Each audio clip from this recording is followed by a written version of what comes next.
मराठी मॅट्रिमोनीवर मिळतो सगळ्यात जास्त चॉईस। मराठी मॅट्रिमोनीने लाखो स्थळं जुळवली आहेत। यापेक्षा चांगली गोष्ट काय असू शकते? मराठी माणसांची नंबर 1 चॉईस मराठी मॅट्रिमोनी। खूप असते, जास्त ऊन पडली तर पाण्याची कमतरता असते, जास्त पाऊस झाला तर जास्त पाऊस आम्हाला शेतामध्ये भेटतात। पण आता सगळे लोक वेगळे वेगळे पद्धतीने, रविराज भाऊ तुम्ही म्हणता की काही लोक म्हणतात राजकारण करतात। राजकारण भारतीय जनता पार्टीने नाही, आतापर्यंत या देशामध्ये जर कोणी केली असेल ते काँग्रेस पक्षाने केली आहे। आणि शेतकऱ्यांसोबत अत्याचार करण्याचं काम त्यांनी गेल्या 60 वर्षापासून या देशामध्ये केली आहे। जर त्यांनी अत्याचार शेतकऱ्यांवर केली नसती तर माझे शेतकऱ्यांचा मुलगा आज वावरात जाऊन 12-12 तास शेतामध्ये राबला नसता, तो अधिकारी म्हणून ऑफिस मध्ये बसला असता। जर काँग्रेसने तेव्हा शेतकऱ्यांना, मुलांना स्वतःचे मुलं म्हणून त्यांना मदत केली असती तर आज शेतकऱ्यांचा मुलगा तिथे बसला असता आणि 100 लोक त्यांना सलाम ठोकायला त्यांच्या ऑफिस मध्ये गेले असता। आज माझा मुलगा शेतकऱ्यांचं शेतामध्ये दिवस रात्र राबते आणि शेतकऱ्यांच्या मुलांना कोणी मुली द्यायला तयार नसतात। पहिला प्रश्न असता आमच्या मुलींचं, मुलगा काय करते? 100 एकरी जरी असले तरी ती मुलगीचं नकारच असते, बा शेतकऱ्यांच्या घरात कसे देऊ, त्याचा काही खरं नसते। 6 महिने तो राबते आणि 6 महिन्यानंतर जर पाऊस जास्त झालं तर हातात काही येत नाही, घरात काही सापडणार नाही। पण आज आमचे देवाभाऊ या राज्याचे मुख्यमंत्री म्हणून जे शेतकऱ्यांच्या पाठीशी उभे आहे, रविराज भाऊ तुम्ही सांगितलं की ज्यांच्याकडे 100 एकर आहे, 150 एकर आहे, 200 एकर वाल्यांना कर्जमाफी कशाला आहे? जे 1 एकर वाले आहे, 2 एकर वाले आहे, त्याच्या ज्यांना खरोखरी गरज आहे, ज्यांचे आजही सुद्धा मातीचे घर आहे, असे शेतकऱ्यांना मदत करण्यासाठी आमचा देवाभाऊ सगळे शेतकऱ्यांच्या पाठीशी आहे। याच्यामध्ये कुठेही दुमत नाही आहे। कर्जमाफी एकच सरकार करू शकते, ते भारतीय जनता पार्टी हेच शेतकऱ्यांचं कर्जमाफी करून त्यांना न्याय देऊ शकतात।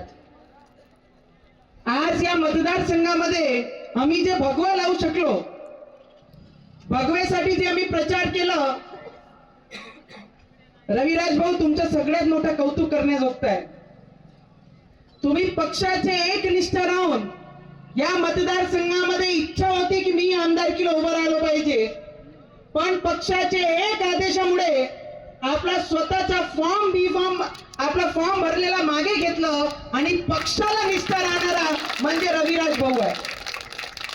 आज आम्ही या मैदानात जरी उभे आहे, पण या मैदानामध्ये सगळे शेतकऱ्यांना एकत्रित आणण्याचं काम या पूर्ण रविराज भाऊ, संतनू भाऊ यांचे पूर्ण मित्र परिवार आणि भारतीय जनता पार्टीचे सगळे वरिष्ठ पासून यंग जेवढेही लोक काम करत आहेत सगळ्यांचं क्रेडिट आहे। आपल्या मातीला जपण्यासाठी तो भारतीय जनता पार्टीचे कार्यकर्ताच होऊ शकते, दुसरा आपल्या मातीला जगणारे लोक नाहीये। मी आज आपल्याला एवढं सांगायला आली की आमचे देवाभाऊ, बरेचसे लोक टीका करतात की देवाभाऊनी महिलांना 1500 रुपये दिले आणि विधानसभा निवडून आले। नाही, 1500 रुपयामध्ये कोणाचे काहीच होत नाही जीवनात, पण एक विश्वास आमच्या देवाभाऊने आमच्या महिलांच्या पाठीशी उभा केला। ही फक्त भावाची, बहिणींना प्रेम आणि एक विश्वास आहे की देवाभाऊ या महाराष्ट्राचा मुख्यमंत्री आहे आणि प्रत्येक महिलाच्या पाठीशी गंभीरपणे आणि देवाभाऊ उभा आहे। फक्त एवढाच विश्वास देण्याकरिता ती लाडकी बहीण या महाराष्ट्रामध्ये ती योजना आणली। आज देवाभाऊने आमची येणारी पिढी या महाराष्ट्राची, त्यांच्या हातात रोजगार भेटला पाहिजे त्याच्याकरिता अब्रॉड मध्ये केले आणि काल रात्री आले 30 लाख कोटीचं बिझनेस त्या बाहेरगावी कंट्री मधून आपल्या महाराष्ट्रामध्ये आणण्याचा प्रयत्न त्यांचा चालू आहे आणि येणाऱ्या काळामध्ये भरभरून उद्योग या महाराष्ट्रामध्ये होईल, जिथून आमच्या शेतकऱ्यांच्या मुलांच्या हातात रोजगार देण्याचं काम जर कोणी करू शकते। अरे यंग युवा मुख्यमंत्री असल्यानंतर आम्हाला एवढा विश्वास असला पाहिजे की आमच्या मुलांचे भविष्य इथे चांगलं होईल।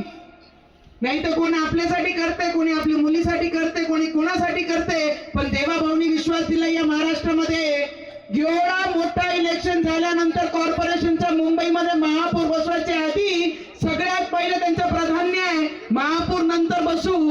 पहिले जे बिझनेस आणायचे आहे, ज्या व्यापारासाठी मला 30 लाख कोटी आणायचे आहे त्याच्याकरिता ते बाहेर गेले. ते मंत्री आल्यानंतर मी उपमहापौर महापौरचा विषय पाहिजे. पहिले जे व्यापार आणायचा आहे, बिझनेस आणायचा आहे, कंपनी आणायच्या त्याच्याकरिता 30 लाख कोटी जे आणायचे आहे त्याकरिता ते मीटिंग करण्याकरिता बाहेर गेले.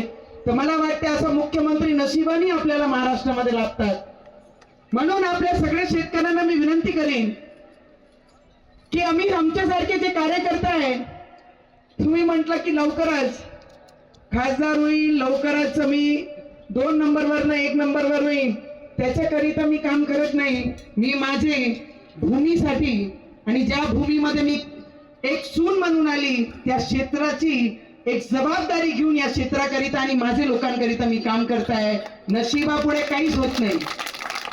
जेव्हा होईल ज्या पक्षासोबत एक निष्ठानी आहे आणि ज्या रंगासोबत एक निष्ठानी आहे, जे विचारासाठी काम करताय ते एक निष्ठानीच आहे. कारण ज्या भूमीमध्ये मी उभी आहे राष्ट्रसंत तुकडोजी महाराजांची भूमी होती. माझं ग्रामीण क्षेत्र, माझा गावाचा विकास म्हणजे पूर्ण देशाचा विकास म्हणणारे राष्ट्रसंत तुकडोजी महाराजांच्या भूमीवर उभी आहे. म्हणून ग्रामीण क्षेत्रांच्या लोकांसोबत मी नेहमी म्हणते, शहराचे लोक एखादी वेळी तिथे तिथे होऊ शकतात, पण ग्रामीणचे लोक चटणी भाकर खाईन पण ज्याला शब्द दिला ते शेवटचे श्वासापर्यंत पाडणारे म्हणजे ग्रामीण क्षेत्र असते.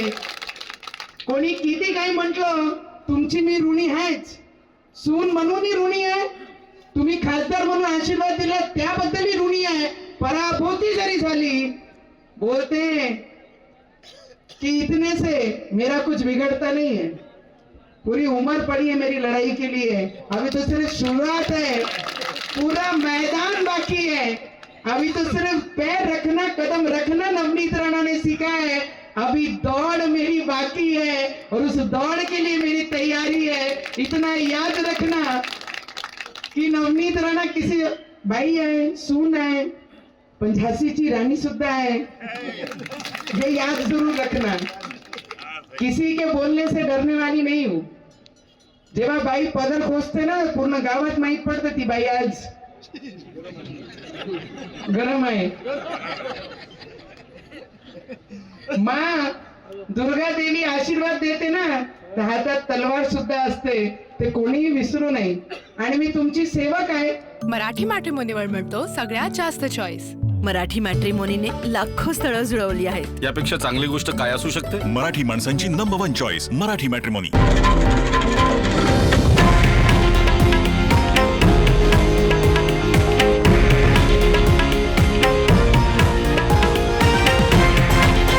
हे आहे देशातील नंबर 1 न्यूज नेटवर्क आणि आपण पाहत आहात TV9 मराठी, एकमेव.